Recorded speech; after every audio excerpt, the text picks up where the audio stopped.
tardes para todos. Bienvenidos como siempre a su programa Red Vital, los miércoles dedicados a la familia. Hoy tenemos un tema muy especial a propósito de la celebración del Día de la Conciencia del Autismo que se celebró el 2 de abril, pues hoy estaremos tratando este tema, cruzando la frontera del silencio. Hablaremos hoy entonces sobre este hermoso tema, sobre este tema que nos lleva a conocer una manera distinta de comunicación, una manera diferente de conocer a estas personas que tienen este trastorno, pero que de alguna manera nos hablan de su mundo interior.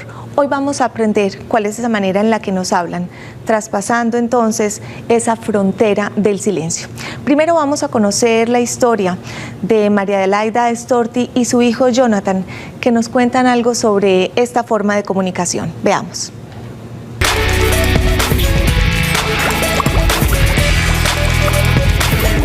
Mi familia está conformada por mis dos hijos. Tengo un hijo mayor de 27 años, comunicador social, y mi hijo menor, Jonathan, él es autista. En estos momentos él estudia en una institución educativa especial. Jonathan en la actualidad cuenta con 17 años, él es un joven autista. Fue diagnosticado a la edad de 3 años, aunque cuando él nació pues yo noté un comportamiento diferente al normal de otros niños. Esto me llevó incluso a afanarme un poco y empezar a buscar especialistas para que lográramos detectar qué era lo que le pasaba. Uno de los comportamientos más particulares de los cuales yo empecé a notar era que era un niño totalmente ausente. Él no respondía a ningún tipo de estímulo externo. Aparte de ello, creíamos que incluso era sordo, que tenía alguna dificultad, no acataba ningún tipo de norma. Y esto me llevó a preocuparme demasiado porque ya cuando llega al primer año de edad, Jonathan se llegó a recorrer aproximadamente 13 guarderías porque realmente ninguna guardería se lo soportaba. Era un niño bastante irritable y nadie entendía qué era lo que le pasaba, ni siquiera nosotros sabíamos qué ocurría en el mundo de él. Fue bastante doloroso pues aceptar, y más cuando te dicen tu hijo tiene un autismo, y yo preguntaba, pero ¿tiene cura con el tiempo? Y te dicen no, esto no tiene cura. Yo algo ya había estudiado sobre autismo y sabía que dentro de las discapacidades es un trastorno profundo, ¿no? Profundo y permanente, con unas características que son complejas, como es no contar con la comunicación, no contar con la capacidad de interactuar con otros, tener comportamientos bastante, ¿qué te dijera? Comportamientos de mucho movimiento, y me dio mucho miedo porque es confrontar lo que quizás tú has estudiado con la realidad que te está pasando a ti. Uno cree que esto le puede pasar a cualquiera menos a uno. Sentí dolor, sentí miedo, incluso sentí hasta cierto temor con la sociedad. Es un mundo diferente al mundo de todos nosotros, pero es un mundo lleno de amor. Yo nunca he visto en ningún ser humano tanta pureza de amor y entrega como la he visto en mi hijo. Por el contrario, siento que la llegada de Jonathan nos unió mucho más como familia, tanto a mi hijo mayor como a mí, y con él nos unió.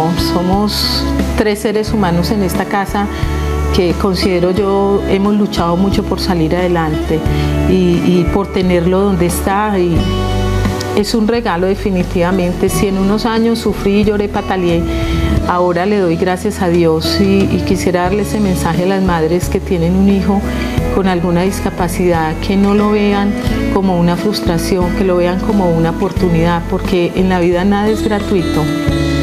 Si nosotros como madres fuimos elegidas para tener unos hijos tan especiales, es porque somos madres muy especiales.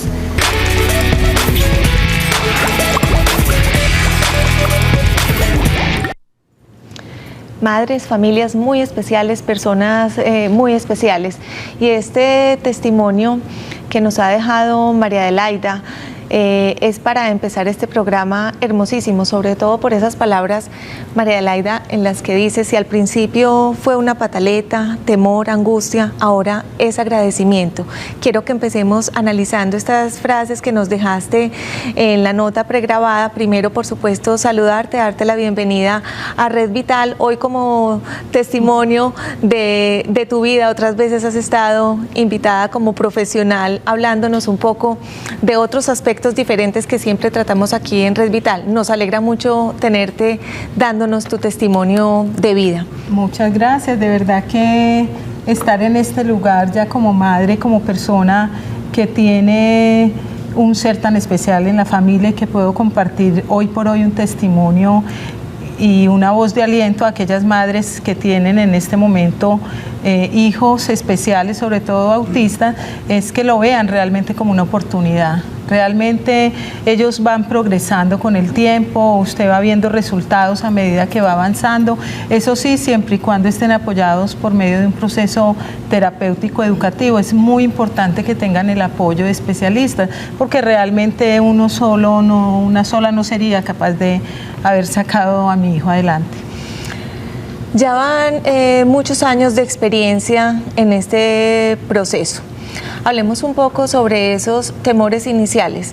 Aíslate un poquito de ese sentimiento de gratitud que tienes hoy, de ver esta experiencia como una experiencia muy especial de crecimiento.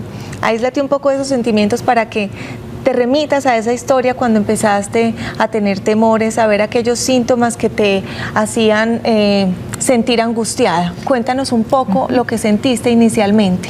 Bueno, inicialmente incluso yo detecté a mi hijo desde el momento que nace, me lo entregan y lo empiezo a observar en el hospital, un comportamiento de mucho ausentismo. Mi hijo incluso no lloraba, pasaron las horas, dormía, despertaba y él no lloraba a pedir alimento. Fue la primera voz de alarma cuando le pedí el favor al pediatra que hiciera algo y lo revisara, que lo notaba muy extraño. De ahí le hacen los primeros exámenes, unos de azúcar, si era diabético, si era. Finalmente me dicen: no te preocupes, que tu hijo es un hijo demasiado tranquilo. Me fui yo tranquila a mi casa, pero cuando empiezo a notar que ni siquiera seguía los movimientos de los móviles, ningún tipo de estimulación me respondía, al punto que llegué a pensar y dije: ¿será que mi hijo es sordo? Mi hijo no acata, mi hijo no entiende lo que yo le estoy diciendo, ¿qué es lo que está ocurriendo? Y algo que me dolió mucho y que yo sufría mucho era porque él no permitía el contacto físico.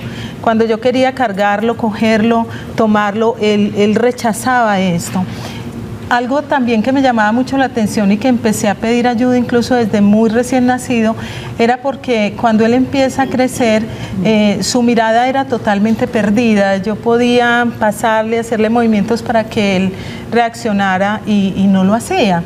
Aparte de esto, algo que me preocupó fue que cuando yo me iba, lo dejaba con alguien, ni se inmutaba, de que su madre se iba a extrañar. No sentía esa angustia de separación que muchas veces claro, es usual en los niños. Incluso los vecinos comienzan a decirme: María Adelaida, tú pareces que no tienes un bebé, tu bebé no llora, tu bebé no se siente nada, qué niño tan especial, no grita. Y dije yo: no, esto no es así. Yo empiezo entonces, cuando cumple el año, a llevarlo a la primera guardería, pensando que le faltaba socializarse con otros niños, y ahí empieza la pesadilla, porque comienza el rechazo. Mi hijo gritaba, mi hijo se autoagredía, mi hijo se agredía, agredía a otros, gritaba todo el tiempo, lloraba todo el tiempo, y yo casi que me enloquecía. Pues yo decía: ¿qué es lo que está pasando? ¿Qué es lo que ocurre? Lo llevaba donde los especialistas y todos me decían: tienes que esperar, los exámenes todavía no detectan nada, tu hijo no es sordo. Le hicieron exámenes de audiometría, todo aquello, me decían: tu hijo no es sordo, tu hijo tiene algo, pero todavía no sabemos. Empecé, mejor dicho, en un año atravesábamos por cantidad de especialistas, hasta que a los 3 años, un neuropsicólogo, el doctor David Pineda, sí, me lo evalúa y me dice: realmente, María Adelaida, tu hijo es autista. Cuando tú recibes esa primera noticia, entonces la esperanza de una madre es: bueno, ¿y esto tiene cura? ¿Qué voy a hacer? ¿Cuál es el tratamiento? ¿Para dónde lo llevo? Me dice él: no, María Adelaida, el autismo no se cura. Te voy a dejar, María Adelaida, en este puntico porque quisiera hacer un paralelo con las historias de nuestros otros invitados y ya después pasamos a que también cada uno nos narre esa parte de la historia, el momento en el que dan el diagnóstico y cuál es ese camino que vamos a tomar como familia. Vamos a parar en esta partecita y voy a hablar en este momento con otra de nuestras invitadas. Ella es Dolly Úsuga, ella es madre de un niño. Dolly estaba confundiendo a Doris con Dolly. Voy a hablar primero en este orden. Primero voy a hablar con Doris. Doris Jaramillo, madre de Jesús Daniel, que tiene 8 años. Yo quiero conocer la historia de todos y que nuestros televidentes la conozcan. Entonces, en primera instancia, Doris, hablemos un poco sobre esa pregunta que le hice a María Adelaida. Esos temores frente a ese diagnóstico inicial, ¿cómo fue, digamos, esa historia para que descubrieras que tu hijo tenía autismo? Bueno, mi hijo, debido a que fue prematuro, él nació de 6 meses y medio, él estuvo durante mucho tiempo en observación. Sí. O sea, porque el médico me decía, posiblemente no va a caminar debido a lo prematuro que nació. Entonces, en continua, o sea, en muchas ocasiones había que llevarlo donde el médico especialistas a que lo evaluaran para ver de pronto qué dificultad iba a presentar. Sí. Cuando tenía 2 años, nos dimos cuenta de que su comportamiento no era de un niño de 2 años. Entonces, como en ese momento estábamos con psicólogos, haciéndole terapias porque él no caminaba, ¿cierto? Entonces, una de las psicólogas me dijo, Doris, Daniel tiene comportamientos similares a de autistas. Entonces me recomendó que le hiciéramos una evaluación. Sí. Fue en la institución Integrar, allá me lo evaluaron y sí, fue evaluado como autista severo. Cuéntanos un poco esa sensación inicial, esa angustia, ese temor frente a qué va a pasar, qué vamos a hacer. Desde que Daniel nació, la angustia fue siempre. Sí. Porque era como la incógnita de qué iba a pasar con él, ¿cierto? Y cuando nos dicen autista, pues yo dije, ¿eso qué es? Yo no tenía ni idea. No tenías ni idea, no sabías de qué se trataba. No tengo ni idea qué es esto. Empezamos como a buscar información de qué era el autismo. Cuando me dicen que es algo que no tiene cura, obviamente para uno como mamá es muy triste, es frustrante, porque uno espera de su hijo pues que se desarrolle normal, que entre a un colegio, a una universidad, y saber que esto no se va a poder lograr es frustrante uno como madre. Pero, sin embargo, el apoyo de la familia, el saber de que uno tenía el esposo y que uno al otro nos dábamos la moral, decíamos, no, sin embargo, Daniel camina, sonríe, pues no, hay esperanzas, porque a pesar de que es algo difícil, pues juntos lo vamos a enfrentar y vamos a salir con él. Entonces empezamos como en esa búsqueda de saber qué era lo mejor para él. Y vamos entonces en esa parte de la historia, de saber qué es lo mejor para cada uno de estos niños. Dejamos en ese punto la historia de María Adelaida, en ese punto también la historia tuya, Doris. Y pues voy a tener que pasar a unos comerciales. Voy a presentar antes a nuestros otros invitados para que los conozcan y sepan que luego de los comerciales entonces estarán narrándonos sus historias. Ya así nuevamente, entonces hablo con Dolly Úsuga. Hola, saludo. Ella es madre de un niño con síndrome de Down, que además hace poco fue diagnosticado también con autismo. Muy buenas tardes, ¿cómo está? Buenas, bien. Me alegra. Yo la historia voy sí, la vamos a contar después de los comerciales porque ya tenemos el tiempo en este primer segmento cortico, y también voy a saludar a Jessica Castro, que es hija también de Dolly, y nos va a contar su sensación, sus sentimientos como hermanita. ¿Cómo estás? Bien, ¿y usted? Bien, muchas gracias, bienvenida. Ya ahorita entonces nos cuentas tu historia, y también nos acompaña Giovanni Celis Rangel. Él es padre de Juan Pablo Celis, que tiene 13 años. Giovanni, buenas tardes. Buenas tardes, muchas gracias por invitar y por ocuparse de este tema. Claro que sí. Esperamos que Red Vital, como siempre, aporte un granito de arena, una gotica, para que tomemos mayor conciencia sobre muchos temas, y hoy especialmente sobre el autismo. Quiero recordarles que entren a nuestra página principal, al micrositio en el que pueden encontrar toda la información concerniente a nuestro programa. Todo sobre los temas que aquí tratamos, foros, fotos. Ahí pueden entonces también encontrar temáticas especiales en las que ustedes estén interesados. Recuerden que entran a la página principal de Teleantioquia y allí van a dar link en programas, luego educativo, luego Red Vital. Allí entonces se encuentran toda la información que a ustedes les interesa. Vamos a pasar a unos mensajes comerciales. Seguimos en Red Vital hablando sobre el autismo, cruzando la frontera del silencio. Ya volvemos.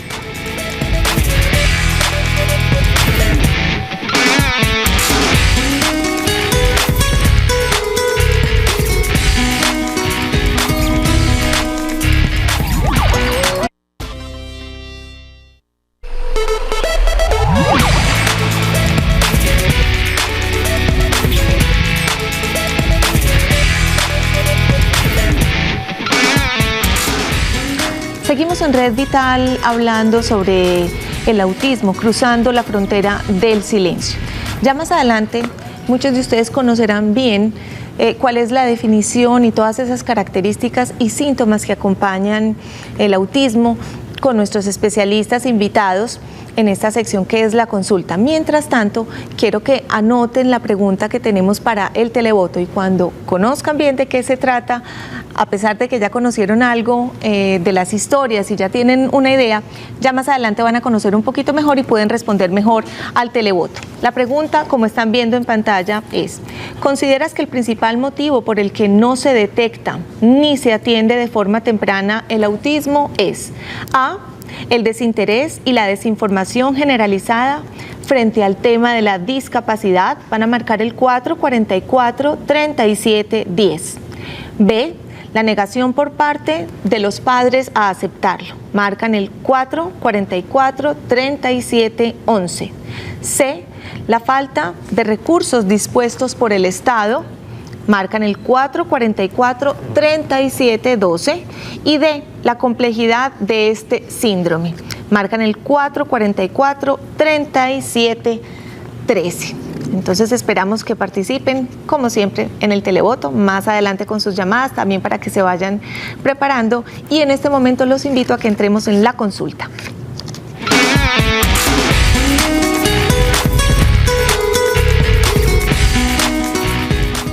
En la consulta nos acompañan hoy Juan Guillermo Restrepo Flores, él es pedagogo curativo de la Fundación Arca Mundial. Juan Guillermo, muy buenas tardes. Gracias. Bienvenido a Red Vital. También nos acompaña Piedad Jaramillo. Ella es médica especialista en trastornos del desarrollo de la Fundación Integrar. Buenas tardes, Piedad. Buenas tardes. Gracias por acompañarnos. Gracias a ustedes. Ustedes están pendientes de las demás historias de nuestros invitados que presentamos al inicio. Ya cuando hagamos, digamos, una descripción un poquito más teórica, que nos centre más en el entendimiento de este tema, entonces estaremos contando sus historias, que nos van a dar ejemplos para que podamos entender esta forma de vida. ¿Qué es básicamente, Piedad, el autismo? ¿Cómo se describe? ¿Cuáles son esos síntomas? Y hay varias categorías. Claro que sí. El autismo hace parte de los trastornos generalizados del desarrollo. Como su nombre lo dice, son trastornos que se generan en el desarrollo neuronal. No tenemos en este momento una explicación biológica para estos trastornos. Es decir, no sabemos cuál es el gen implicado que hace que la arquitectura neuronal y la arquitectura del cerebro tome una vía diferente a la vía del desarrollo normal. Por eso se define como trastorno. Sí. Y por eso una de las grandes enseñanzas es que no es una enfermedad. Como no tenemos una causa específica del trastorno, no podemos decir que se trata de una enfermedad. Pero como hay un impacto en el desarrollo normal del individuo, entonces hablamos de trastorno. Sí. Cuando decimos síndrome autista, sí, o síndromes autistas, es también, digamos, adecuado decirlo, porque se supone que detrás de la etiología, que como te digo todavía no sabemos cuál es, hay muchas hipótesis. Entonces, cuando tenemos muchas hipótesis posibles en el origen de un trastorno, lo llamamos síndrome. Entonces, queda claro, es un trastorno, no es una enfermedad, pero es además un síndrome.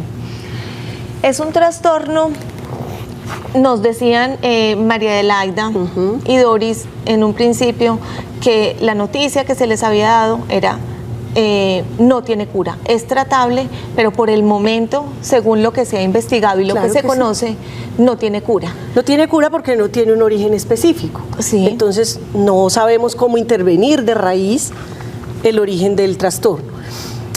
Tú me decías con respecto a los grados de severidad. Sí. Eso es muy importante también que la comunidad en general lo conozca, porque no hay un autismo solo como el que nos describían estas mamás, sí, que desde que sus hijos nacieron ellas se dieron cuenta que algo estaba sucediendo. Era demasiado evidente.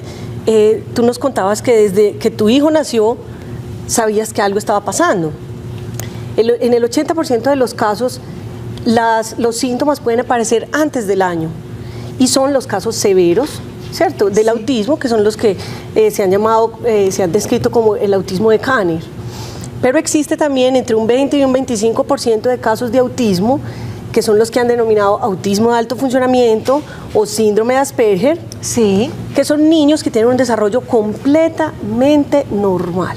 Es decir, nacen normales, lloran apenas nacen, se sientan a los 6 meses, caminan al año, hablan, y alrededor de los 18 o 24 meses empiezan a aparecer unos síntomas muy sutiles, ya no cosas tan grandes como el hecho de que mi hijo no camine al año, sino cosas muy sutiles en su desarrollo, como por ejemplo que no tengan un buen contacto visual, que no señalen para pedir las cosas, que les guste más jugar solitos que jugar con otros niños. Entonces, en esos casos es donde el ojo clínico del especialista tiene que estar ahí para hacer el diagnóstico de los casos que hemos denominado casos leves de autismo. Y es importante que la gente sepa que el autismo no es solo, digamos, el estereotipo que nos ha vendido el cine, sí, del autista que no habla, que no se comunica, sino que hay autistas que hablan, hay autistas que se comunican, hay autistas que son profesionales, que tienen vidas, digamos, productivas, y que no dejan de ser autistas por eso. Yo hablaba inicialmente de una manera diferente de comunicación.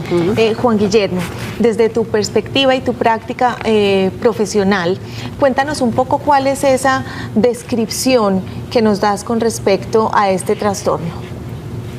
Yo partiría de lo social. Sí. Para mí es una respuesta social. Nuestra sociedad tiene una manifestación autística. Y siempre estaría mirando el desarrollo de la individuación. Si lo tomo en la base integral, o un desarrollo holístico, sí, un desarrollo tricerebrado, donde cada aspecto de ese cerebro está dando algo claro en la personalidad de una individuación capaz de socializar o capaz de llevar en ella lo social. Pues tenemos que cuando yo lo observo a estos niños, lo primero que uno observa, y esto no se necesita tener mucha teoría realmente para uno percibir si un niño acepta o no acepta un abrazo, si un niño acepta o no acepta la comunicación con otro, ¿ya? Y ya es para mí simplemente el hecho, hay algo dentro de la tricerebración, dentro de ese aspecto tricerebrado de este ser que está fallando, y es el campo social. El campo social. Lo afectivo emotivo.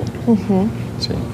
Y por el otro lado uno observa que los niños desde muy pequeñitos ya, ¿sí?, ellos hacen una extensión de lo que tienen más desarrollado, que es su cerebro lógico, calculador, ese cerebro que es capaz de entender el mundo, más no participar de él, y ahí entonces esas competencias las veo también afectadas.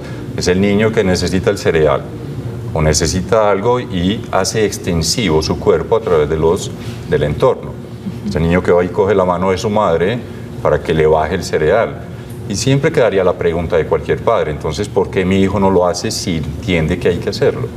Si él sabe lo que me pone a hacer a mí, ¿por qué no lo hace él? Ya desde ahí, entonces, uno está viendo que realmente de un ser integral hay dos aspectos que faltan, ¿sí? Hay dos aspectos muy claros que faltan. No falta el aspecto de entender, ¿sí? Falta el aspecto de ese entrar a lo social, sí, comunicarme y participar de él activamente. Esa sería la percepción que yo tengo para visualizar entonces qué son las necesidades de desarrollo, a dónde hay que llevar la tarea y qué respuesta a través de ejercitación habría que buscar. Vamos a centrarnos en esta parte que has esbozado aquí al final, cuando acabemos de oír estas historias, que realmente es a lo que apunta nuestro programa. ¿Cuál es nuestra tarea? ¿Cuál es la tarea de la sociedad? ¿Cuál es la tarea de la familia? ¿Cómo podemos, como hemos titulado hoy nuestro programa, traspasar esa barrera del silencio y encontrar un mundo en el que haya una posibilidad de comunicación diferente, pero que podemos lograrla? Por eso quiero entonces que también Giovanni ya nos cuente un poco desde su percepción como padre de familia esa historia, cómo esa barrera que tiene que ver un poco con lo social y con esa comunicación afectiva la han vivido ustedes en casa.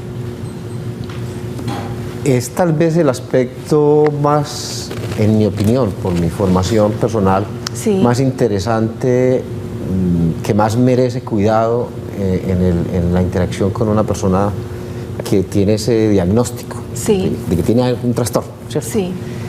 Es donde sí se comunica de manera efectiva, donde es errático en el tema de la comunicación, porque siempre lo son efectivos, desde el que señalaba Juan Guillermo, que sabe que si le coge la mano a la mamá y la pone en la alacena, la mamá va a entender que él quiere cereal. Entonces es una forma directa de comunicación, eso Sí. no hay que inventárselo. Pero no es una comunicación que le permita establecer lo social. A punta de eso es muy difícil conseguir empleo, casarse o hacer otro tipo de cosas. ¿Dónde están esas dificultades que le impiden a él como persona, a ese sujeto, decir, es que yo tengo que estar en el mundo del otro como condición para que el otro esté en mi mundo? Es un juego muy de estar descubriendo, de hacer de detective todos los días, de dónde sí se está comunicando, dónde no se está comunicando, dónde se está comunicando creyendo que es eficiente, efectivo en la comunicación, y resulta que está diciendo cosas contrarias a las que quisiera manifestar. Cuéntanos en esa historia particular de ustedes, cómo detectan o cómo llegan a ese diagnóstico de tu hijo, cómo es que se descubre, pasa ¿El inicio? parecido, sí, Ok. el inicio, pasa parecido a el caso de María Adelaida y de Doris, que tienen una detección temprana, o cuál es la historia. Es un poquito diferente. Sí. Juan Pablo recibe mucha atención inicial por su prematurez también. Sí, Está en incubadora varias semanas, luego en canguro, entonces tenía mucho seguimiento, digamos, familiar y médico. Y su desarrollo se empieza a ver como alterado por sospechas de sordera sí, hacia los 8 o 10 meses, porque estaba ausente de la situación, ¿cierto? Entonces se interpretaba como que no oía bien. De hecho fue operado, de esas operaciones que están de moda, digo yo, Sí, que ponen de esos ponerle unos tubitos de ventilación en el conducto auditivo. Por supuesto que no resolvía nada. Cuando termina como su primer periodo, el primer año, se gatea, camina, empieza a decir algunas expresiones, era normal. Sí. Hacia los 14, 16 meses, 17 meses, empieza a jugar solo, a esquivar la mirada, a no interesarse mucho por el entorno, y alguien del entorno familiar, una estudiante de prima mía de educación preescolar, me hizo por primera vez la observación, que a ella le parecía que el niño tenía cierto comportamiento como de autismo, sí, con lo cual empecé a consultar de un niño que tenía pocos retrasos en el desarrollo, pero que tenía esa observación, y como a los 2 años y medio nos hacen el diagnóstico de que evidentemente el niño tiene ese síndrome, sí, ese trastorno, como estamos diciendo aquí. Y por supuesto que lo que sí somos y compartimos con las compañeras que están aquí es que es un impacto muy duro para la familia, muy difícil de asimilar, por los imaginarios, porque nosotros los seres humanos somos particularmente seres de la conversación, de la comunicación, del hablar. Allí buena parte de nuestra vida ocurre ahí. Eso genera, pero también porque hay un perverso imaginario colectivo que tiene que ver con la historia de la medicina, pues hay personas que incluso hoy todavía defienden desde ciertas teorías que es un tipo de locura, que eso que algunos llaman autismo, una locura infantil. Eso existió, estuvo registrado en los libros durante el siglo pasado y digamos que lo terrible no es que digan locura, lo terrible es que la locura la creamos una cosa tan rara, cuando finalmente casi todos los trastornos es lo que en su momento han sido llamados locuras, de cualquier tipo. Y lo terrible también es, y queremos derrumbarlo también hoy en el programa, es precisamente el tema de la exclusión, dándole cualquier tipo de nombre o rotulando cómo la sociedad excluye a estos seres o a muchos otros con diferentes discapacidades o trastornos porque no logran entender ese mundo y no logran llegar a, como decíamos ahora, esa tarea principal para que podamos incluirlos y participar de esa comunicación, de esa afectividad que es diferente, pero que existe. Voy a pasar a hablar con Dolly y con Jessica para que nos cuenten un poco de su historia. Dolly, tu hijo Walter tiene 7 años, es diagnosticado con síndrome de Down y hace poco descubren que también tiene este trastorno de autismo. Cuéntanos un poquito sobre esa historia inicial y cómo hace poco se descubre y llegan a esa conclusión. A ver, lo que pasa es que por los tratamientos primero él estaba con el problema de corazón. Sí. Entonces ahí pues el primero que nació Down, bueno, después que las cosas del corazón. Sí, señor. Entonces ya después él hizo todo el procedimiento y entonces ya comenzó que el control y desarrollo. Control y desarrollo, entonces ya nos dijo una neuróloga de allá de San Vicente de Paúl, pues yo le comenté que él se hacía esos movimientos como extraños. Entonces ella puso a mirarlo y dijo, sí, es que él tiene todas las características de ser un niño autista. Dolly, para que nos pongamos en contexto, y ahora también voy a pasar a ustedes para que hablemos un poquito más, digamos, de esa sintomatología y esos comportamientos que son típicos, como lo que decías en este momento, Dolly. ¿Qué tipo de movimientos, a cuáles te refieres como movimientos extraños y que dieron como la pauta para dar este diagnóstico? Como para yo pensar que estaba con un comportamiento raro. Sí. Así comenzaba como a moverse extraño. Repetidamente. Sí, repetidamente. Siempre buscaba por allá como estar solo. Sí. Por allá como en espacio solo. Siempre mantenía como con este movimiento, con cucharas, con algo así como con objetos. Nunca, o si el lápiz, lo que fuera. Yo me ponía a pensar, ¿será que un Down es así? ¿O qué? Entonces yo le pregunté a la doctora y ella me dijo pues que tenía todas las características de ser autista, pero que más sin embargo directamente lo iba a mandar allá donde un neurólogo. Sí. Y el neurólogo ya se fue pasando el tiempo hasta que conseguimos la cita, lo revisó y dijo, sí, dio el diagnóstico, Walter es autista. Fuera de síndrome de Down es autista, o sea, él tiene las dos. Cuéntanos un poco, y ya voy a pasar a ti, Jessica, después de que presentemos una notica, un poco sobre esos sentimientos. Ya has tenido que pasar por algunas dificultades iniciales, nos hablabas también de problemas del corazón que seguramente para una familia, para una madre es difícil de enfrentar. Cuando te dan este diagnóstico, ¿qué piensas? ¿Cuáles son, como nos decía Giovanni, esos imaginarios, esos temores o eso que sientes? Sí, vea, por ejemplo, cuando nació así con el síndrome de Down, legalmente a mí no me dio nada, porque mi mamá me educó que uno tenía los hijos y todos no eran iguales. Qué lindo. Que había que quererlos y bregarlos y todo, como el bonito, el que fuera el feito, el todo igualitos. Sí. Bueno, pero lo del corazón sí nos dio como mucha pensadera, porque imagínense, un niñito bien pequeñito, sí, y ya con esa vía artificial, de un momento a otro se asfixió, ya vía artificial. Tenía 7 meses cuando se asfixió. Y ya en adelante ya vía artificial hasta que le tocó la cirugía en la cardiovascular. Sí. Entonces ahí sí estaba como complejo el asunto porque él estaba en San Vicente de Paúl, duró 2 meses y medio. Y de ahí ya me llamaron y me dijeron, sí, él tiene todo lo del corazón, hay que hacerle corrección para alargarle la vida. Pero resulta que esta cirugía debía haber sido por tardar a los 2 meses. y ya vamos en 8 meses y yo sí no sabíamos que estaba con estas problemáticas, pues. Sí. Entonces me dijeron, no, ¿sabe qué? Es mejor pasarlo a la cardiovascular. La cardiovascular, allá le hicieron la cirugía y allá duró también otros 2 meses y medio. Entre todo ese tiempo, ya me lo entregaron como de 16 meses.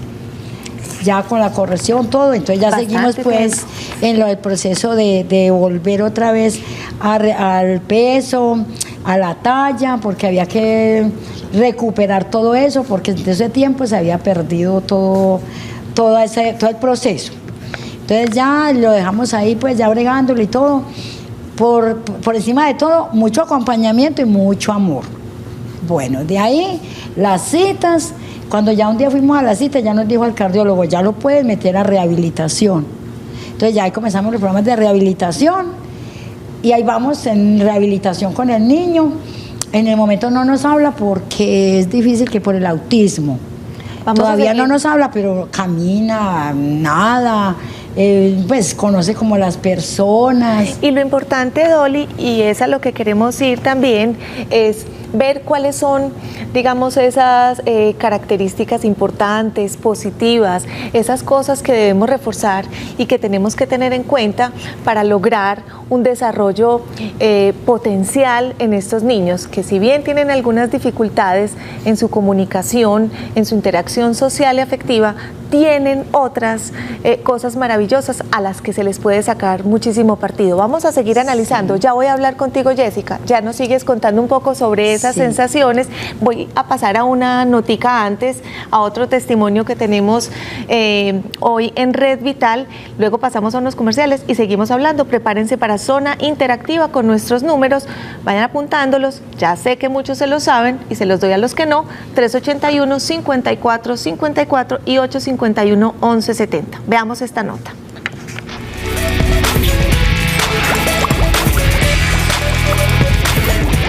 Bueno, Santiago es un niño de 10 años que actualmente está en el grado 5º de primaria.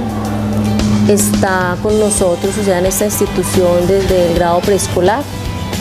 Y desde que llegó ha presentado unas características muy especiales. Lo que tiene que ver pues como con unos saberes muy especiales que él tiene, sobre todo en ciertas áreas como el área de sociales.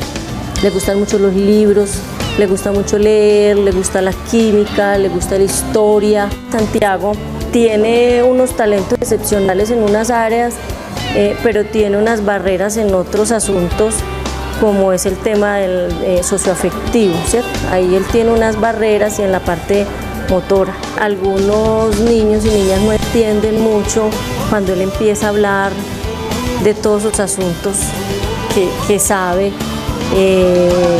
se confunden un poco y tal vez eso le crea una primera barrera.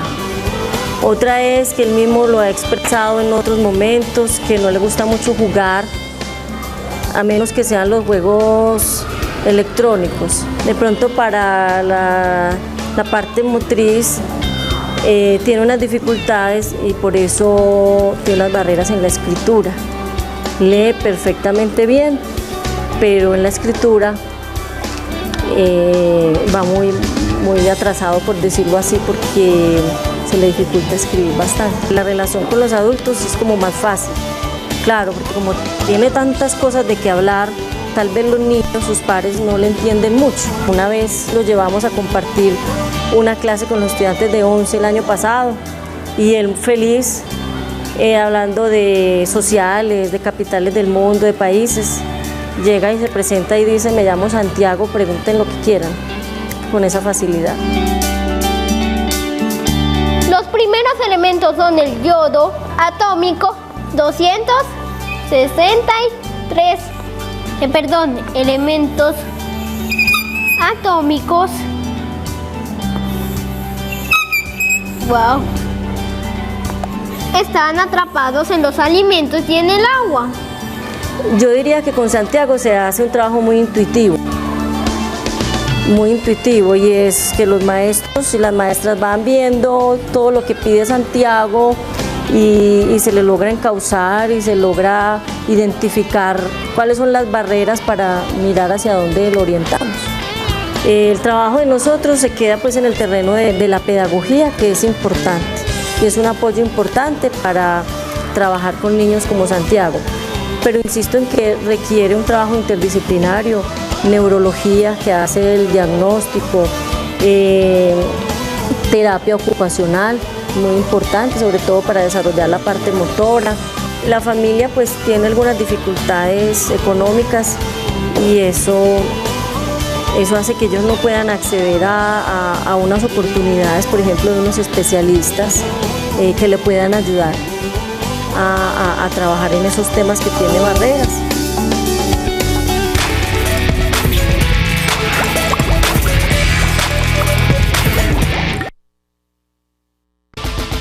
Ya volvemos con Red Vital. Red Vital.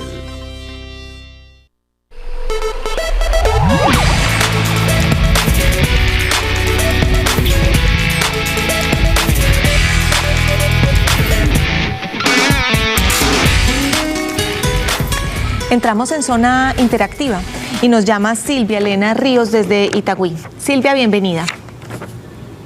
¿Aló? Bueno, muy buenas tardes. Buenas tardes. Llamo para felicitarlos por el programa, muy interesante.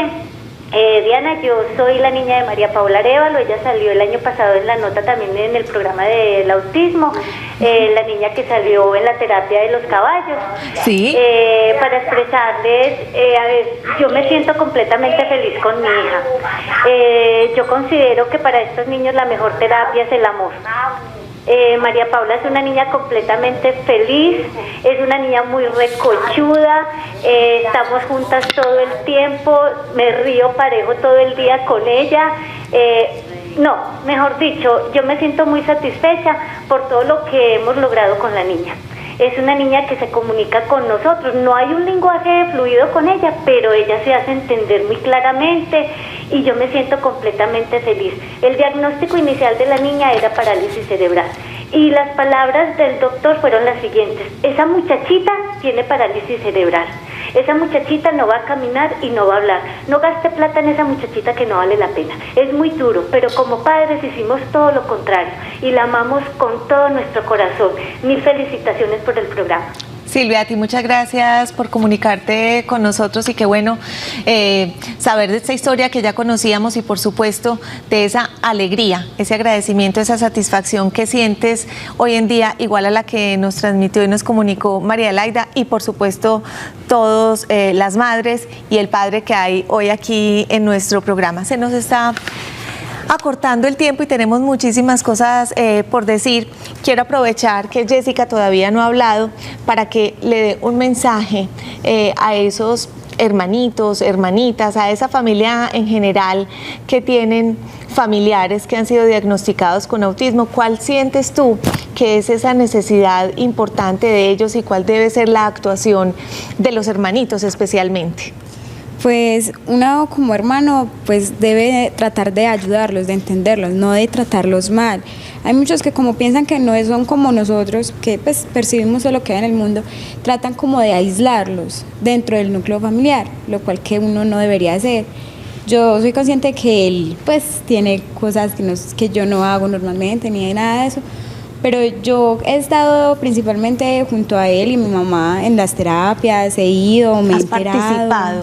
Sí, qué lindo. Me he enterado de cosas que a ellos les pasan, cómo se comunican y todo eso, entonces trato pues más bien de estar con él y cuando él lo ve a uno es lo principal que le da a uno es amor, entonces uno trata de devolverle ese amor, de comprenderlo, de ayudarlo y lo principalmente es tratar de que ellos pues estén con uno, que uno tenga ese vínculo con ellos como si fueran normales. Jessica, muchas gracias. Has tocado una palabra muy importante y que yo sé que todos también la sienten y es clave y como nos lo decía Silvia, el amor. Quiero volver a ti, Piedad, para que hablemos un poco, nos transmitían en otra preguntita internamente, esa parte de la detección temprana. En algunos casos es posible detectar tempranamente porque es muy evidente, pero cuando esas cosas no son evidentes, ¿qué se puede hacer? Perfecto. ¿Qué ojo hay que tener así como Perfecto. Clínico para que en familia nos demos cuenta y podamos actuar a tiempo? Mira, el primer mensaje grande para las mamás es que confíen en su instinto de mamás. Cuando uno tiene un hijo, y esto lo digo como mamá también, porque soy mamá de un niño con síndrome de Asperger, uno sabe que algo está pasando. Y aunque el niño haga muchas cosas que aparentemente son conductas normales, uno sabe que hay algo en su desarrollo que no va bien. Entonces el primer mensaje es que estas mamás consulten, que consulten a los médicos y que se vuelvan, digamos, insistentes con ellos, porque existe una herramienta que se puede aplicar en los niños de 24 meses, entre los 18 y los 24 meses, que es un cuestionario que la mayoría de médicos conocen, otros no, pero estamos en la tarea de que todos lo conozcan, que se llama el M-Chat. El M-Chat es un cuestionario de 23 preguntas, donde hay este tipo de preguntitas sutiles que yo te decía ahorita. Si el niño hace lo que hacía el doctor ahorita, lo que nos contaba el doctor, que el niño no señala con su dedo, pero utiliza la mano del adulto para llevar a las cosas. Si su contacto visual no es el más adecuado. Si prefiere jugar solito que con otros niños. Si busca algún tipo de movimiento, por ejemplo, que disfrute de manera repetitiva, que yo juegue caballito con él. O que da vuelticas por ahí. Entonces yo veo al niño muy normal, pero que será tan raro que por ahí se para y de vez en cuando da vuelticas. Ese tipo de preguntas están en el cuestionario M-Chat. Como te digo, es responsabilidad de los médicos conocerlo y nos puede dar puede ser un indicador muy grande de los niños que pueden estar en riesgo de estar dentro de los trastornos del espectro autista. Si ese cuestionario es positivo en unos ítems especiales, el niño debe ser remitido a una evaluación transdisciplinaria muy estricta, donde se haga el diagnóstico definitivo. Muchísimas gracias, Piedad. Juan Guillermo, finalizando, ¿cuál sería ese mensaje importante que tú quisieras dejarles a nuestros televidentes, a las familias en general y a las familias que tienen alguna persona, algún ser, hijo, tío, padre, cualquier ser que en casa haya sido diagnosticado o no necesariamente, pero que ustedes en casa piensen que de pronto tiene este trastorno? ¿Cuál sería tu mensaje? A ver, yo partiría otra vez con lo mismo. Llevar a todo ser humano, independiente del diagnóstico, a desplegar las fuerzas de la socialización. Eso es inclusión total. Entonces, el gran consejo es a los padres que tienen dificultades con sus niños, porque van viendo que no participan, sino que de una u otra forma, un poco egoísta, ponen a participar al mundo por ellos, es que sí con mucho amor, pero amor que sea capaz de dirigir las fuerzas que no están siendo desarrolladas. O sea, lo que es llevar a los niños y a las niñas a que ellos realicen por sí mismos las cosas, independiente de la pataleta, y no evitar a toda costa alimentar la satisfacción. O sea, que se desarrolle el deseo más que la conciencia en los niños y niñas. Desafortunadamente, en la gran mayoría de familias, por las mismas situaciones de dificultades para socializar, para entrar y aceptar el mundo, por esa irritabilidad que tienen frente al encuentro con el mundo, en sus pataletas o en sus dificultades, irritabilidad, empiezan desafortunadamente a ganar satisfacción desde el deseo. Y en lo personal no acompaño a los niños así. A veces en casa no estamos preparados para atender, y quiero yo nuevamente insistir en esto que han dicho ustedes, y es tener, digamos, esa sensación, si algo estamos viendo diferente, entonces remitirnos a un profesional que nos ayude a detectar y que nos oriente en casa cuál debe ser esa manera de tratar a nuestros hijos o a nuestros familiares que tengan este diagnóstico. María Adelaida, para finalizar, un mensaje desde tu posición de madre, corto, pero naturalmente que salga del corazón y que le hable a esas familias que están allá viéndonos.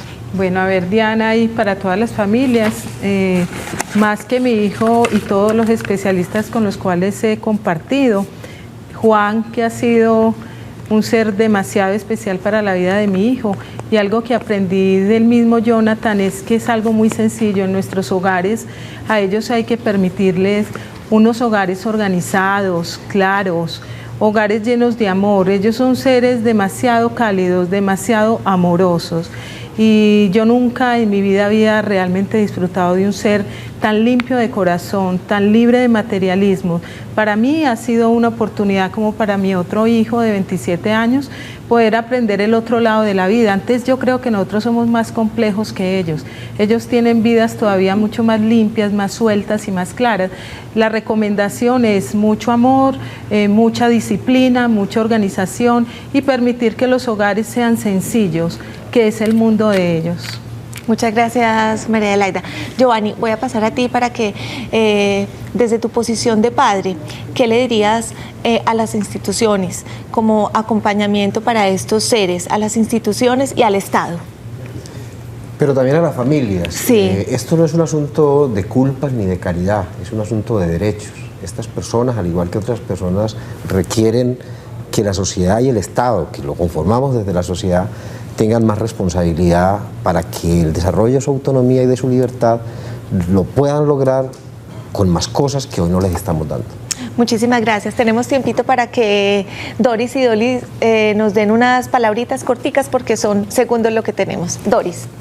Bueno, yo les diría que disfruten. Es una nueva condición, ellos nos enseñan muchísimo. Él me ha logrado hacer mejor mamá, mejor mujer, mejor persona. Entonces debemos disfrutar cada cosa, cada inconveniente, cada dificultad, porque eso nos ayuda a crecer. Muchísimas gracias, Doris. Y finalmente, Dolly, ¿cuál sería tu mensaje? Mi mensaje sería que no los dejen en la casa, sino que los lleven a todo lo que necesiten, rehabilitación, estudio. Walter, por ejemplo, también está en preescolar, en la institución educativa La Piedad. Allá está, pues, como en socialización con más niños. Aunque no habla, pero allá está y le gusta ir. Entonces él disfruta todo eso y uno también lo disfruta porque hay que hacer todos estos esfuerzos para ellos más tarde. Claro, tienes toda la razón. A todos, muchísimas gracias por sus testimonios, por habernos enseñado hoy este proceso tan importante en Red Vital, que hayamos aprendido sobre este mundo de los seres con autismo, que es un mundo muy especial, un mundo que lleva el amor. Muchas gracias también, Juan Guillermo y Piedad. Quiero darles el resultado de nuestro televoto. Básicamente, la respuesta que mayor porcentaje tuvo fue la C, la falta de recursos dispuestos por el Estado, un 78%. La A tuvo un 9%, la B 0% y la D 13%. Ahí les quedó entonces el resultado y este tema tan bonito que tratamos hoy en Red Vital. Los esperamos la semana entrante, martes y miércoles, como siempre, a las 3:30 de la tarde, tratando esos temas tan importantes para ustedes, para la familia, para los jóvenes, para los alumnos. Los esperamos entonces la próxima semana. Muchas gracias por acompañarnos.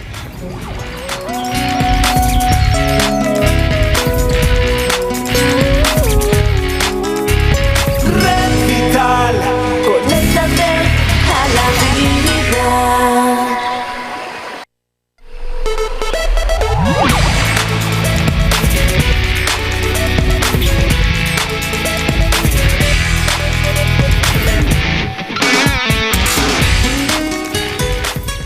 Sentí miedo, incluso sentí hasta cierto temor con la sociedad.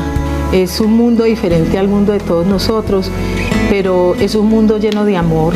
Yo nunca he visto en ningún ser humano tanta pureza de amor y entrega como la he visto en mi hijo.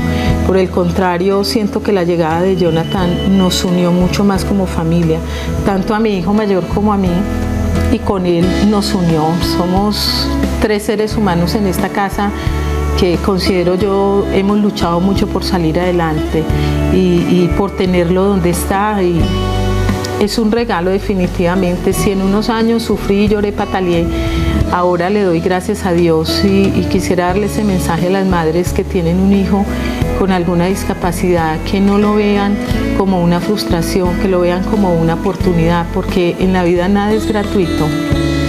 Si nosotros como madres fuimos elegidas para tener unos hijos tan especiales, es porque somos madres muy especiales.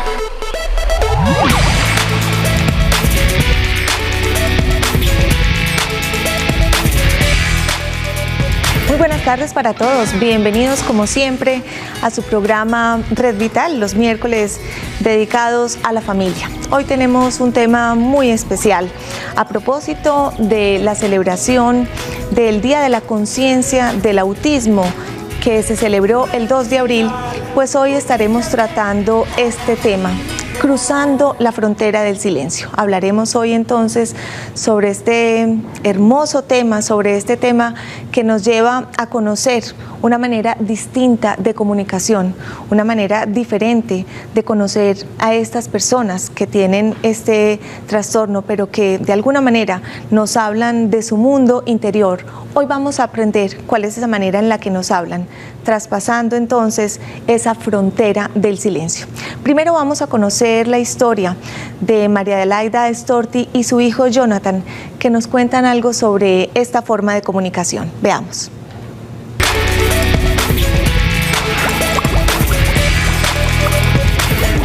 Mi familia está conformada por mis dos hijos. Tengo un hijo mayor de 27 años, comunicador social, y mi hijo menor, Jonathan, él es autista. En estos momentos él estudia en una institución educativa. Es un niño bastante irritable y nadie entendía qué era lo que le pasaba, ni siquiera nosotros sabíamos qué ocurría en el mundo de él. Fue bastante doloroso pues aceptar, y más cuando te dicen tu hijo tiene un autismo, y yo preguntaba, pero ¿tiene cura con el tiempo? Y te dicen, no, esto no tiene cura. Yo algo ya había estudiado sobre autismo y sabía que dentro de las discapacidades es un trastorno profundo, ¿no? Profundo y permanente, con unas características que son complejas, como es no contar con la comunicación, no contar con la capacidad de interactuar con otros, tener comportamientos bastante, ¿qué te dijera? Comportamientos de mucho movimiento, y me dio mucho miedo porque es confrontar lo que quizás tú has estudiado con la realidad que te está pasando a ti. Uno cree que esto le puede pasar a cualquiera menos a uno. Sentí dolor especial. Jonathan en la actualidad cuenta con 17 años. Él es un joven autista. Fue diagnosticado a la edad de 3 años. Aunque cuando él nació, pues yo noté un comportamiento diferente al normal de otros niños. Esto me llevó incluso a afanarme un poco y empezar a buscar especialistas para que lográramos detectar qué era lo que le pasaba. Uno de los comportamientos más particulares de los cuales yo empecé a notar era que era un niño totalmente ausente. Él no respondía a ningún tipo de estímulo externo. Aparte de ello, creíamos que incluso era sordo, que tenía alguna dificultad, no acataba ningún tipo de norma, y esto me llevó a preocuparme demasiado, porque ya cuando llega al primer año de edad, Jonathan se llegó a recorrer aproximadamente 13 guarderías, porque realmente ninguna guardería se lo soportaba. Era un